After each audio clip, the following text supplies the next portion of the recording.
Scholarship വിഴിഞ്ഞം തുറമുഖം തൊട്ടു. സാൻ ഫെർണാണ്ടോയ്ക്ക് വാട്ടർ സല്യൂട്ട് നൽകി സ്വീകരണം. ട്രയൽ റൺ ഉദ്ഘാടനവും ഔദ്യോഗിക സ്വീകരണവും നാളെ. വിദ്യാഭ്യാസവും തൊഴിലും തേടി യുവാക്കൾ രാജ്യം വിടുന്നത് സഭയിൽ ഉന്നയിച്ച പ്രതിപക്ഷം. മാത്യു കുഴൽനാടൻ MLA നൽകിയ അടിയന്തര പ്രമേയത്തിൽ ചർച്ച. യുവാക്കൾ ആഗ്രഹിക്കുന്ന ജോലിയും ശമ്പളവും കേരളത്തിൽ ഇല്ലെന്ന് പ്രതിപക്ഷം. വിദ്യാർത്ഥികളുടെ കുടിയേറ്റം കുറ്റമല്ലെന്ന് മന്ത്രി ആർ ബിന്ദു. +1 സീറ്റ് പ്രതിസന്ധിയിൽ സഭയിൽ പ്രസ്താവന നടത്താൻ വിദ്യാഭ്യാസ മന്ത്രി. സംസ്ഥാനത്തെ കോളറ വ്യാപനത്തിൽ ജാഗ്രത. ഉറവിടം കണ്ടെത്താനാകാതെ ആരോഗ്യ വിഭാഗം. നെയ്യാറ്റിൻകര കാരുണ്യ കെയർ ഹോമിലെ 9 പേർക്ക് കൂടി രോഗലക്ഷണം. കോഴിക്കോട് അമീബിക് മസ്തിഷ്ക ജ്വരം ബാധിച്ച കുട്ടിയുടെ ആരോഗ്യനിലയിൽ പുരോഗതി.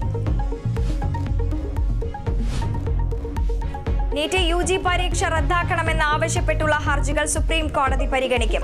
വ്യാപക ക്രമക്കേട് ഉണ്ടായിട്ടില്ലെന്ന് കേന്ദ്രം. പരീക്ഷ റദ്ദാക്കേണ്ട സാഹചര്യമില്ലെന്ന് നാഷണൽ ടെസ്റ്റിംഗ് ഏജൻസി.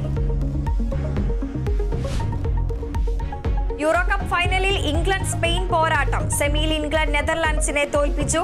കോപ്പ അമേരിക്കയിൽ അർജന്റീനയ്ക്ക് എതിരാളി കൊളംബിയ. ഉറുഗ്വേയെ തോൽപ്പിച്ചത് എതിരില്ലാത്ത ഒരു ഗോളിന്.